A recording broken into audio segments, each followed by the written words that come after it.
Bienvenidos al segundo video de esta serie donde presentamos conceptos relacionados con los procesos de comprensión de textos. Particularmente en este caso vamos a atender los factores que intervienen en la comprensión de textos escritos y continuaremos tomando los aportes del apartado que se denomina la comprensión de textos escritos en el primer capítulo del libro Problemas de la enseñanza de la lengua y la literatura. Los conceptos que estamos trabajando fueron escritos por Adriana Silvestri. Particularmente Adriana, enfocando la comprensión desde una perspectiva psicolingüística, sostiene que la comprensión de textos es un proceso interactivo. Esta afirmación es central, pero central no solamente leerla y comprenderla inicialmente, sino que comprenderla en profundidad y aplicarla en distintas situaciones de comprensión lectora. Me parece central.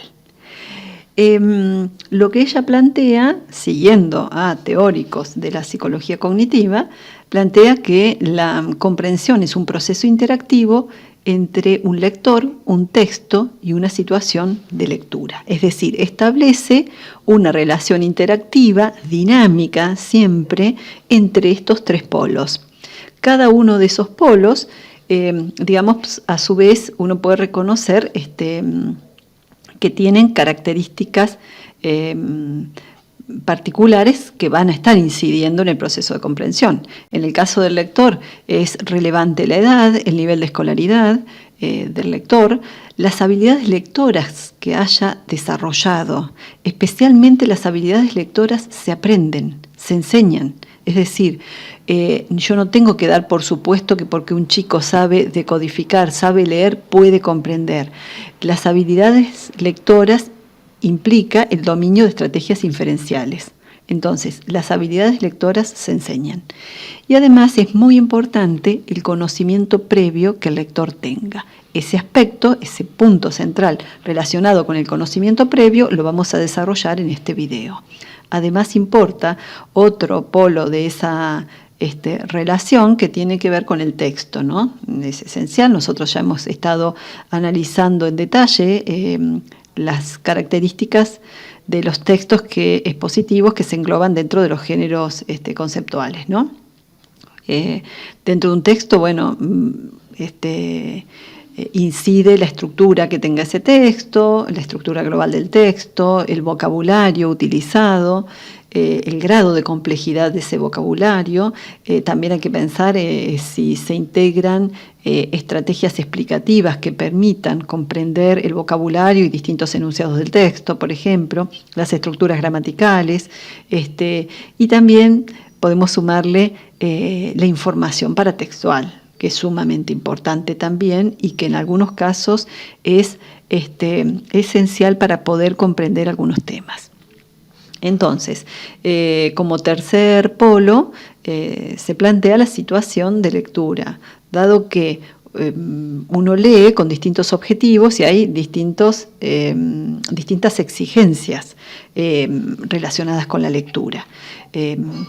Respecto de los objetivos es central, digamos, porque el procesamiento de la información va a ser distinto según el objetivo que yo tenga. Si yo leo un texto para recordar una palabra o para encontrar una palabra, bueno, el procesamiento va a ser uno. Si yo leo un texto porque me interesa, para tener información o para entretenerme, digamos, conociendo alguna información, bueno, el procesamiento va a ser otro. Y si yo leo un texto para comprenderlo, aprender de él y reformular esos conceptos, bueno, el objetivo va a ser otro y la exigencia también. Entonces, la comprensión de textos es un proceso interactivo que vincula estos tres polos especialmente. El polo que vamos a estar atendiendo en este video y en el que sigue, que tiene que ver con el lector, vamos a atender la noción de conocimiento previo. Bueno, es importante destacar que dentro de los enfoques cognitivos de la comprensión de textos, el conocimiento previo tiene un papel fundamental en la comprensión. Entonces, vamos a atender por qué decimos esto, por qué se sostiene que el conocimiento previo es importante. Recordemos el texto que leímos en el video anterior. Juana estaba a pocas cuadras del centro cuando escuchó las primeras bombas de estruendo. Entonces supo que no llegaría a tiempo a la terminal. Tanto el conocimiento previo de Juana como nuestro conocimiento previo como lectores es esencial para poder comprender qué es lo que está sucediendo, cuál es la situación que en la que está Juana, digamos, ¿no? Entonces, nuestro conocimiento previo nos permite realizar las inferencias necesarias para completar la información implícita, ¿no? En este caso. Respecto al conocimiento previo, podremos ya darnos cuenta a partir de ese ejemplo y de otros ejemplos, bueno, que no es homogéneo, sino que va a variar de acuerdo con cada cultura. ¿Por qué? Observemos que en el caso de la manifestación, por ejemplo, yo les contaba que había una alumna de Brasil que no podía significar que eran las bombas de estruendo. Si ella leía ese texto en esa primera semana que estuvo en Córdoba, no podía entender la relación de por qué la bomba de estruendo iba a hacer que Juana se demorara para llegar a la terminal, por ejemplo. Entonces, el conocimiento previo nos habilita para manejarnos en el marco de nuestro grupo cultural, pero muchas veces nos movemos un poquito o un poco más y ya tenemos que, observamos que ese conocimiento previo no es suficiente. Es decir, yo puedo, por ejemplo, tomar un ómnibus en Córdoba,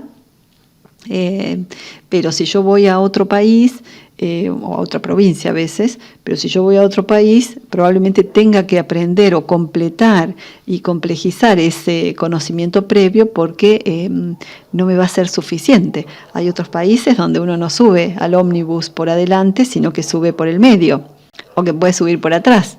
En algunos casos uno paga con dinero, en otros casos, como nosotros pagamos con tarjeta, o en otra época nosotros pagamos con un cospel.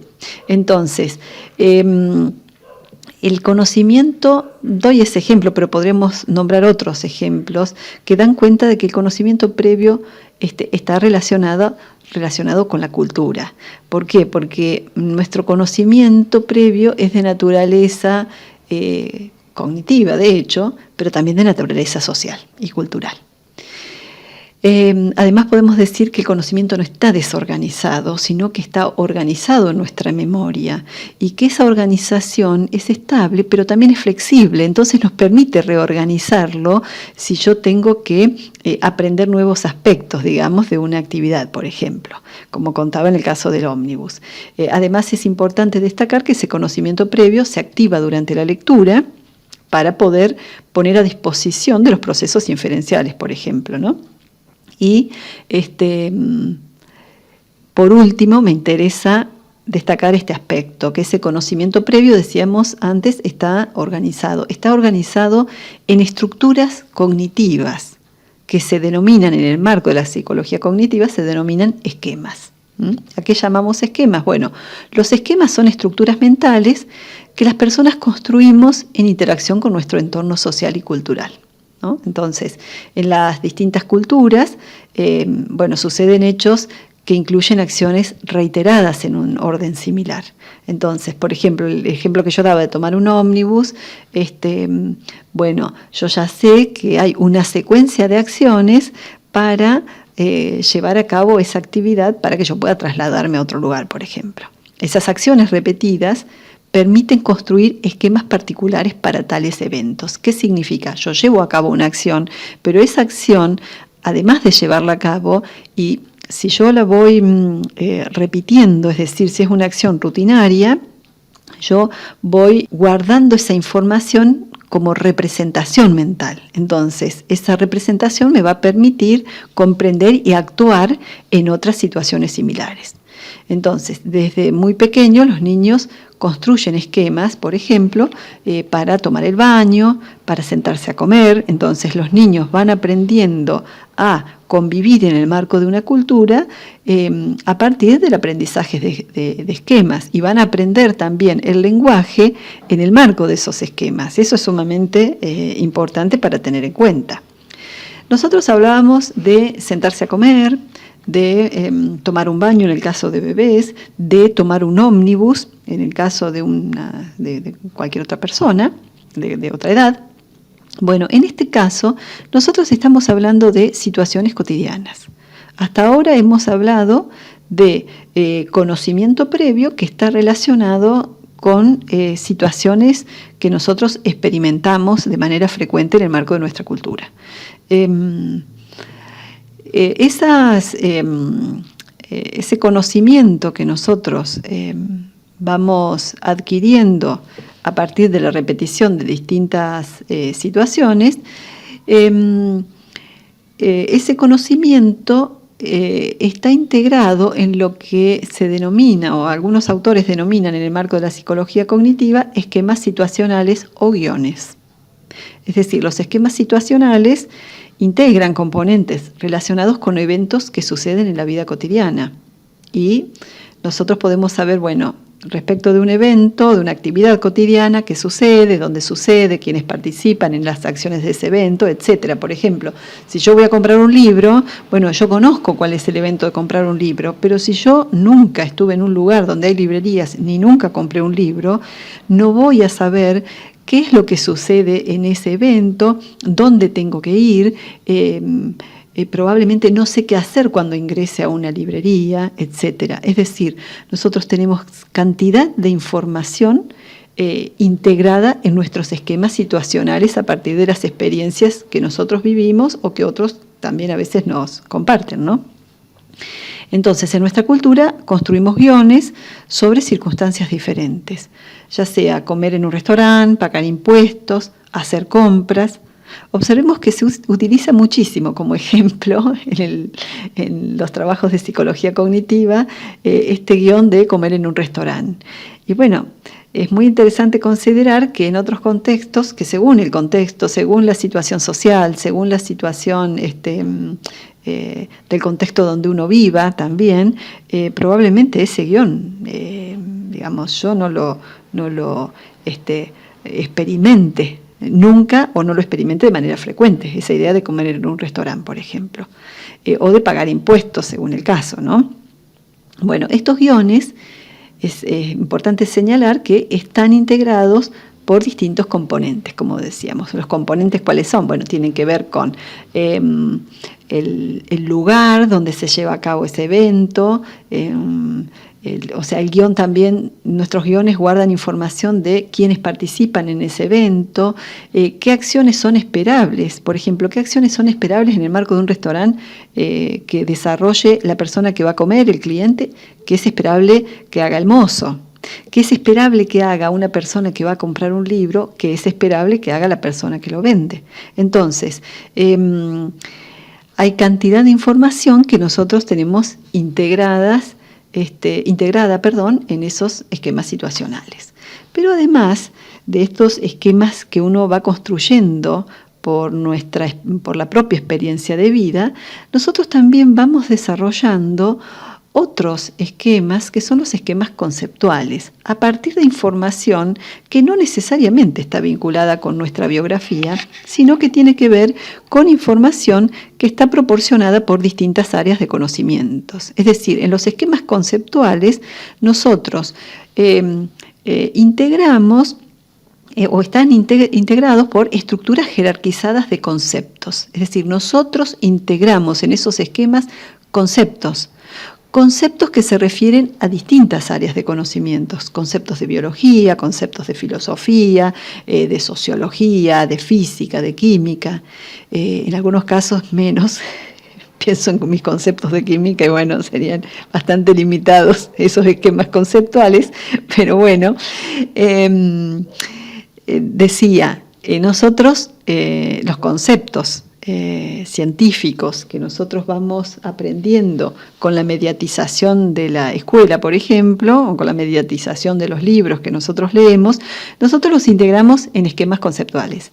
Esos conceptos se construyen a partir de procesos de abstracción y de generalización, que normalmente no están vinculados con un contexto particular como sucede con los esquemas situacionales. Es información que en ese sentido podemos decir que está descontextuada. Bueno, estas estructuras, los esquemas conceptuales, incluyen datos o componentes que una persona posee sobre distintas dimensiones del mundo, ya sea de orden físico, natural, social o cultural, ¿no? Como dijimos.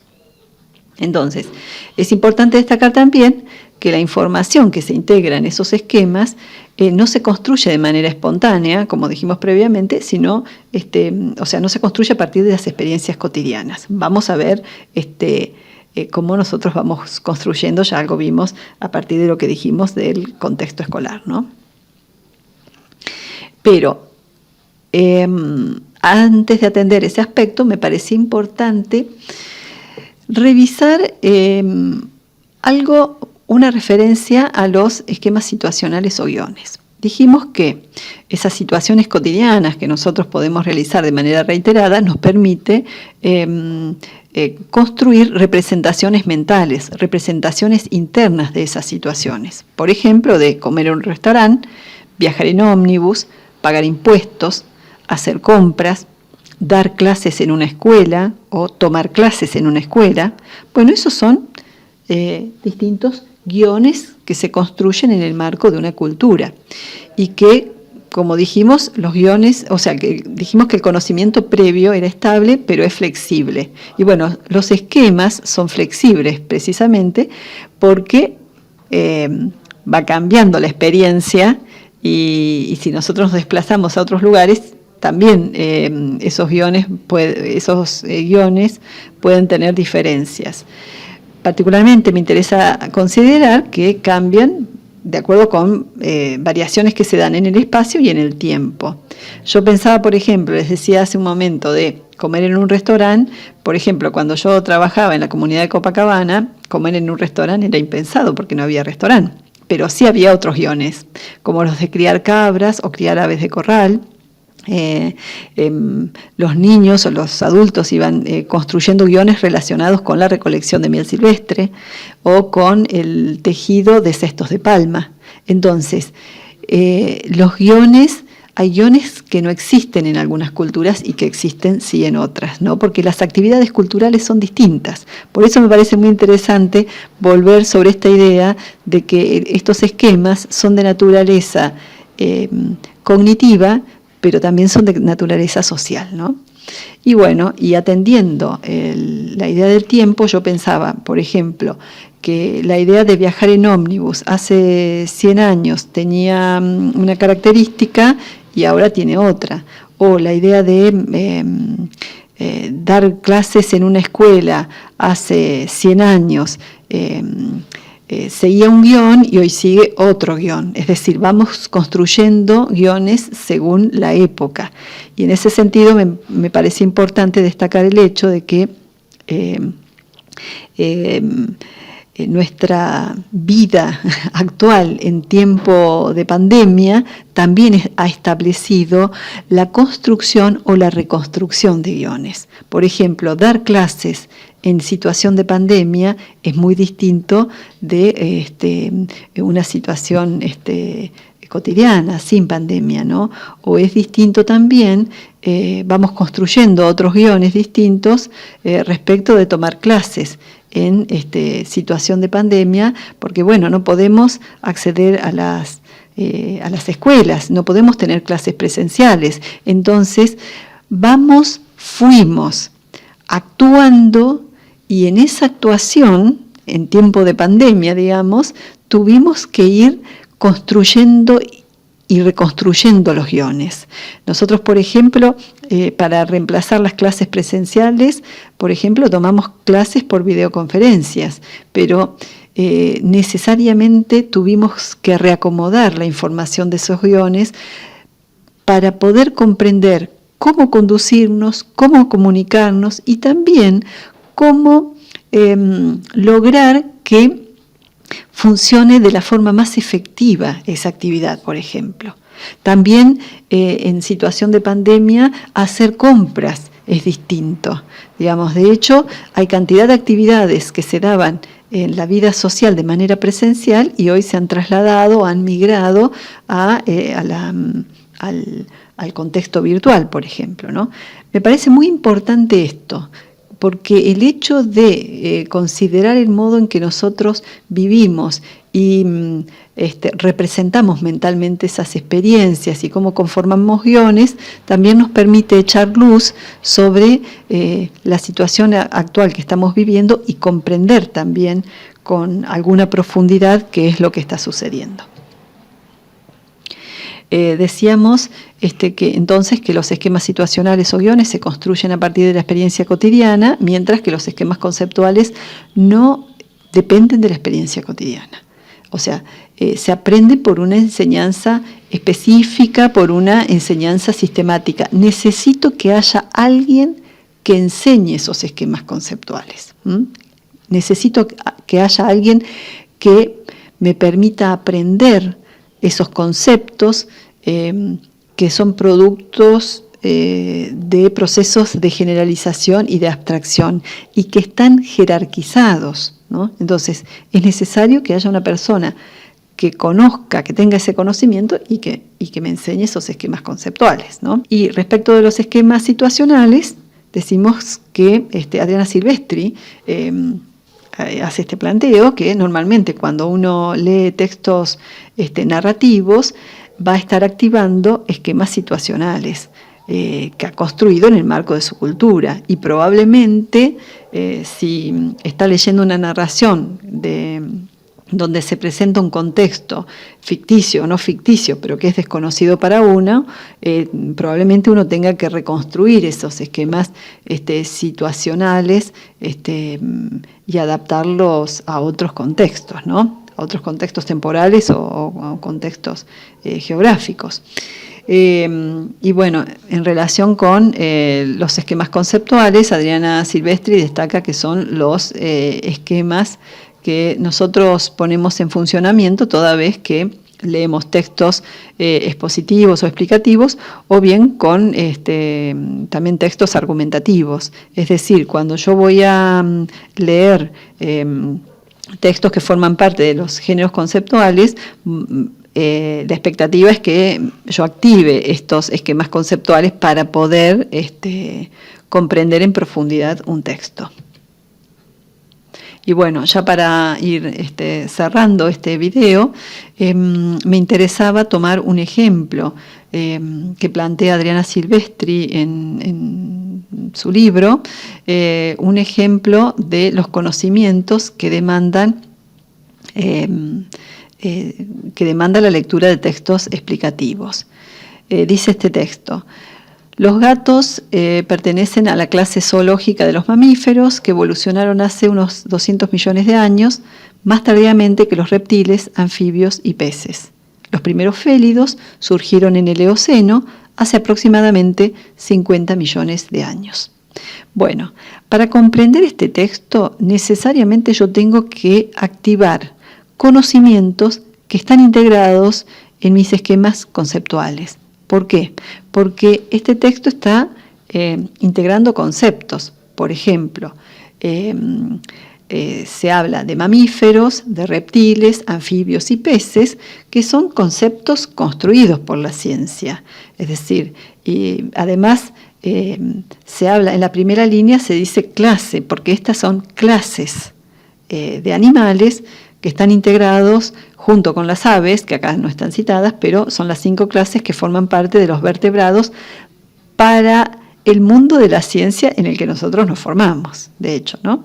Entonces, yo tengo que conocer esos conceptos. También es muy importante que sepa que clase es distinto que reino, que es distinto que orden o que es distinto que especie.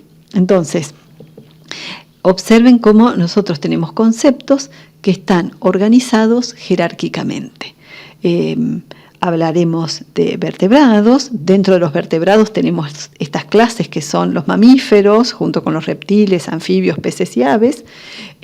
Dentro de los mamíferos yo puedo reconocer distintos órdenes que los estableció la ciencia, digamos, y que yo no los puedo saber por mi experiencia cotidiana. Dentro del orden de los carnívoros, yo puedo reconocer distintas familias, entre ellas la familia de los félidos. Entonces, necesariamente yo tengo que tener este conocimiento previo, conocer estos conceptos y las relaciones entre esos conceptos para poder comprender la información que presenta este texto. Al respecto, Adriana Silvestri dice, bueno, para comprender adecuadamente este texto, el lector debe activar por lo menos 2 esquemas conceptuales: la clasificación del mundo animal y la evolución de las especies a través de las eras geológicas, porque acá se está hablando del Eoceno. Entonces, hay una clasificación, hay una perspectiva evolutiva también de las especies que subyace en este texto, ¿no? Dice, si no posee este conocimiento, bueno, el lector no logrará construir un mapa conceptual mental en el que inserte correctamente al gato en un momento de la evolución, y su representación final del texto será incompleta. Bueno, esto me parece esencial que lo tengamos en cuenta, porque si no, no podremos comprender la información. En esta secuencia de videos podemos observar cómo paulatinamente vamos transitando este maravilloso mundo de los procesos de comprensión de textos. Muchísimas gracias por su atención. Nos encontramos en el tercer y último video.